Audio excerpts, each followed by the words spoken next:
Welcome to the Real News Network. I'm Paul Jay in Baltimore for another take on last night's debate between President Obama and candidate Romney.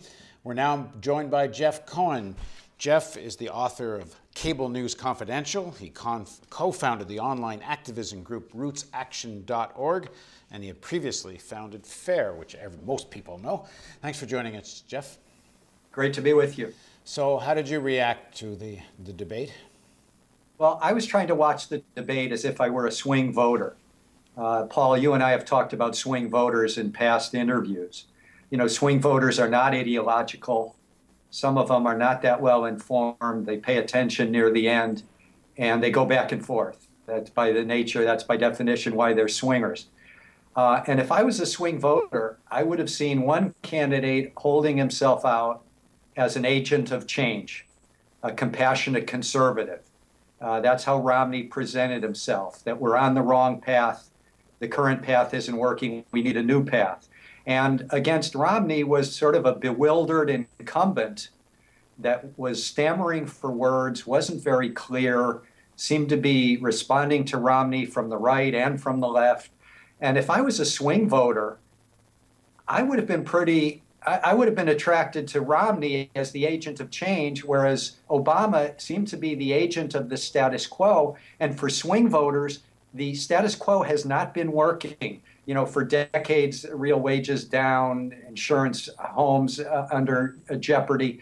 So I really feel that Romney is able, in trying to go after those swing voters, at making that point that he's the agent of change. Right. And frankly, the status quo isn't very good for working class and middle class Americans. I was kind of surprised that President Obama wasn't able to, you could say, think on his feet. His game plan clearly was to try to fight the Romney who had campaigned in the primaries, the Romney that picks Paul Ryan as the vice president. In other words, the Romney who doesn't have any interest in compassionate conservatism, comes on as a unabashed, hard-right conservative. And then Romney shows up, as you say, as President Bush ran in 2000. And Obama couldn't adjust to that, and he just seemed completely befuddled. Yeah, I agree with that 100%. He couldn't adjust. He didn't know how to respond. And what you need to defeat Romney in a debate is you need to have at least one populist bone in your body. But Obama, who's spouting, truisms or cliches that aren't so true, like the genius of America is the free enterprise system, an Obama who's spouting that kind of rhetoric and really can't do populism has lost your main weapon against a guy like Romney. And Obama, to the degree that he tried a populist instinct, it was sort of making fun of Donald Trump and talking about tax breaks for corporate jets and the oil and gas, the oil subsidies. These are all peripheral issues, and they came across as peripheral, and Obama came across as half-hearted. The way to defeat Romney is to say he's an agent of the 1%. The problem is that Obama's policies for years have really helped the top 1% and have not been that great for middle-class Americans. So he's in a bind. He doesn't have a record Right. He can point to. When he did point to health care, among the reasons Obama was defending his health care reform is that it had been originally a Republican idea and private insurance companies got more customers. I mean, he just didn't make the sale. The status quo is bad. Romney seemed to acknowledge that. Obama Right. didn't seem to acknowledge I was talking earlier to Vijay Prashad, and he made a good point. That there was this moment that if Obama was kind of real and genuine in that space and not so scripted, he clearly would have said, I want an America where there is a place for Big Bird. I mean, he had such a moment there. But all he went in was, I can't make any mistakes. I have to stick to the script. And even though the thing was unraveling in front of him, I guess he's such a pragmatist that he thinks the script works, and he couldn't relate to the moment. I think you're right. There were many openings. He could have brought up the 47%, 48% comment. He could have brought up the offshoring of taxes. That was so obvious. And there were just a lot of options he had, as I say, if he has a populist bone in his body.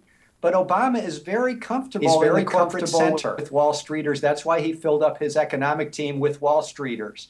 He's not that comfortable. We've been hearing for months, oh, Romney can't appeal or reach out to the middle class person. I'm not sure Obama's ever been good at it. And frankly, when you've been the president for almost 4 years, you have to have policies that help the middle class. And he really can't point to much. Okay, so let's assume that Mitt Romney is the leader of one section of the elite and President Obama represents another section of the elite. That if you live in a swing state, do you make a choice between them or not? It's my belief. My view is you don't throw away your presidential vote. And if you're in one of these 12 swing states, these battleground states, these close states, everyone knows what they are. It's Florida, North Carolina, Virginia, Ohio, Michigan, Wisconsin, New Hampshire, Colorado, Iowa. There's 12 of them. If you live in those states, while Obama's policies on bloated military and endless war and abridging civil liberties, he basically doesn't have much of an environmental policy.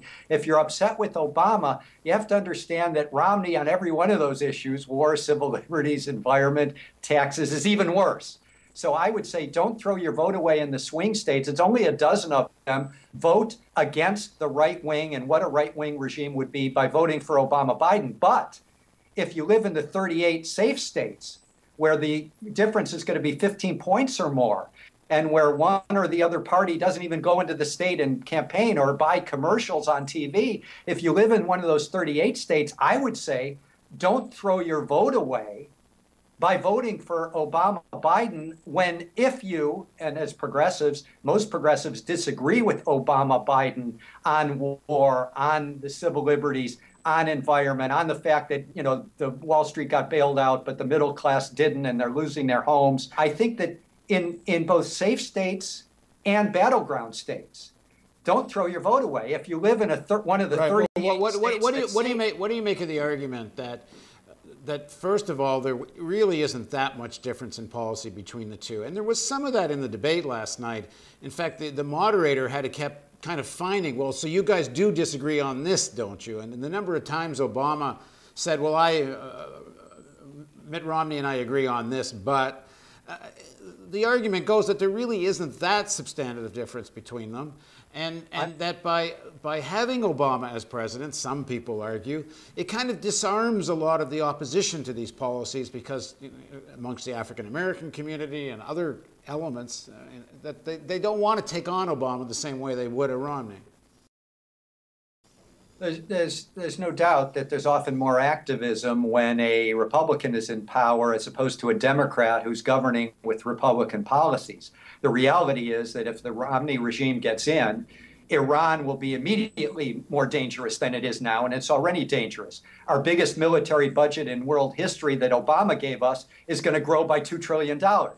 You know, we know that as bad as Obama's policies are, they will be worse under a Romney regime. That's why in those 12 states, I think you have to vote against the Romney right-wing regime. But in those 38 states, which includes New York, California, most of New England, the Northwest, the Deep South, Texas, those states are completely safe. We know who's going to win them.